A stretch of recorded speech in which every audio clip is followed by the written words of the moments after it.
I'm sure we all remember these very cool kids in school who would find it fun to pass out during recess. So they would squat down, hyperventilate, only to stand up quickly, holding their breath, and then pass out safely into the arms of the guy behind them. And so I don't judge you if you were a cool kid, but I wasn't one of them. I'm instead a very sophisticated adult. And as a sophisticated adult, I only pass out on purpose during breath work. And so if you're doing breath work, make sure there's safety measures in place, there's a mattress or something behind you, so that if you do pass out, there's nothing to be concerned about.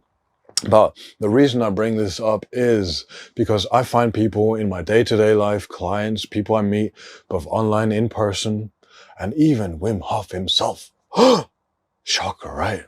Who have openly said that breathwork oxygenates the body.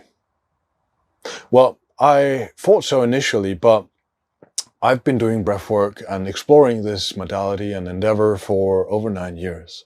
And I found out very early on that it doesn't. Sure, if you go slow, in and out through your nose, yeah, it will. But there's two styles of breathwork, commonly speaking. The parasympathetic, in and out through your nose, just relaxed, right? And there's a sympathetic, this style. And when we're doing this more intense breath work, sure, we inhale copious amounts of CO2 and oxygenate our lungs to 100% oxygen saturation, but we also exhale copious amounts of CO2.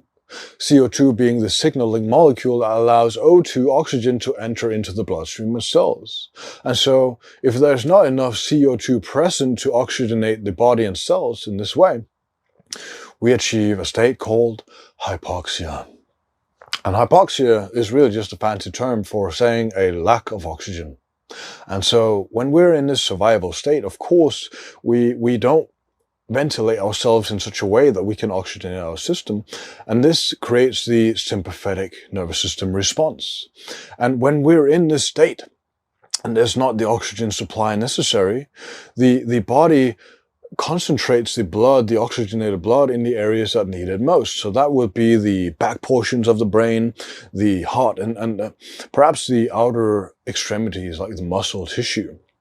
But what you will have found if you've done breathwork intensely in this way is that you'll get like tensing up of your hands, of your feet, of your jaw, just these tingling sensations all over your body.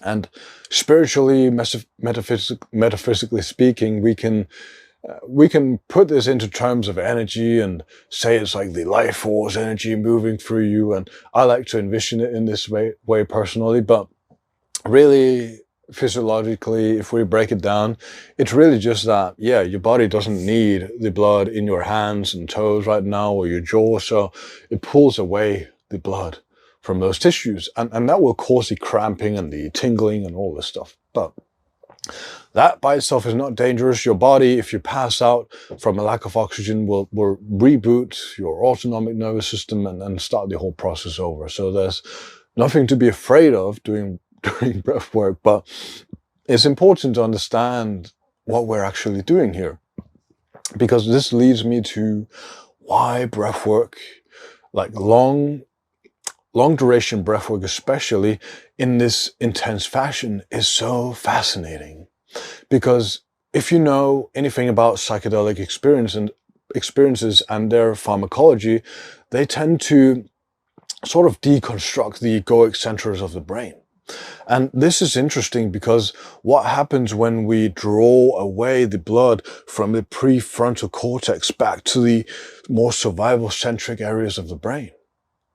Because commonly speaking, the frontal areas of the brain are associated with the egoic structure, the sense of self, rational reasoning capacities, and all this stuff. But that is not necessary if your body is in a state of survival. And so what happens then is that your attention, your awareness is brought to these more primal parts of your organism. And that will result in a different kind of awareness.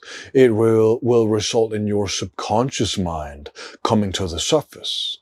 And what we find then in those moments when we lose our sense of self, when we no longer have all these thoughts about our day-to-day lives, all the stuff going on, there's just the raw sensation, the raw experience of what is here. And in those moments, there might be this bubbling up effects of our subconscious repressed portions of our mind. And that is when trauma, deep-seated emotion can start to surface.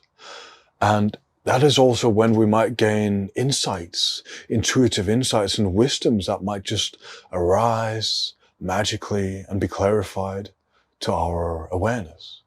And so this all happens because when we pull away the attention from this very normative day-to-day mind and allow the subconscious to arise, we gain access to these deeper recesses of our psyche. And there's a great wisdom in this because, you know, our body is always trying to maintain homeostasis, this equilibrium, right? But our mind is trying to do the same thing. And so if you have traumatic experiences, which we all do, if you have repressed emotions, which we all do, and you can't solve this in your day-to-day because maybe it's too much to deal with. Maybe you have too much on your plate already. Maybe you can't deal with it in REM sleep because it is just too much. Well, the only way that your body knows how to deal with, or your mind knows how to deal with, is to shove it down. And only when you give it opportunity to arise does it have the space to be dealt with. And this can happen during breath work. And that's really the magic of it that I find is that we are giving ourselves this space. And not only this space, but also we have the tools to navigate our subconscious mind in this way. And differently from a psychedelic experience where you just strap in the seatbelt and wish for the best, right? With breathwork, you sort of have this valve. You can sort of tweak the intensity to your desired level because you can just control how intensely, how fast, how deep you want to breathe.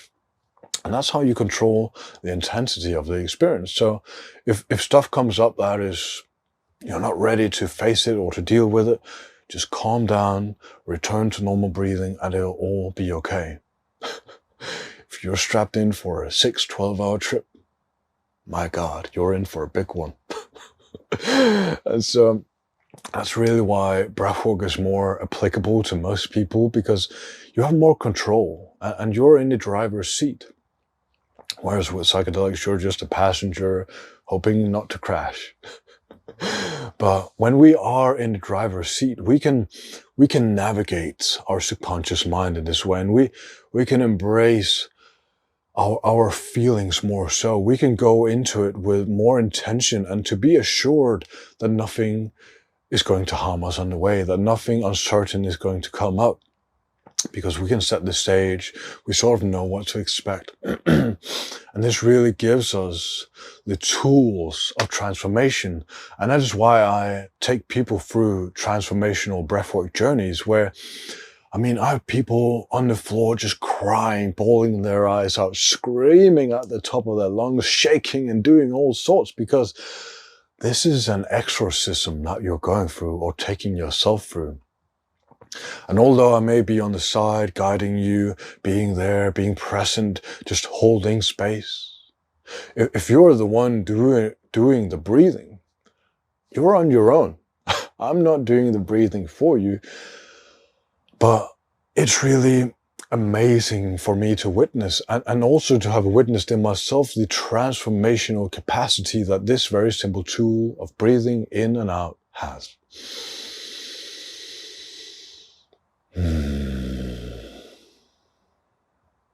How amazing is that? It is the most simple, most accessible, most quintessential tool of transformation, and it's right here. You utilize it every single second of your life. And my God, it's wondrous what it can do if you manipulate your breath in this desired way. And if you've not explored breathwork, if you don't know what it is, I have other videos on this channel. You can also reach me out. You can find me on my email in the description down below, or the Discord link that you'll find. And we can book a session together to take you through one of these 2-hour sessions, diving deep into yourself. And you better strap up, my friend, because it's not going to be easy. But there's plenty of material that I have available here on my channel. You can also find multiple other channels on YouTube and on the internet, freely giving you all these tools for you to begin transforming your life one breath at a time. Take care. Bye.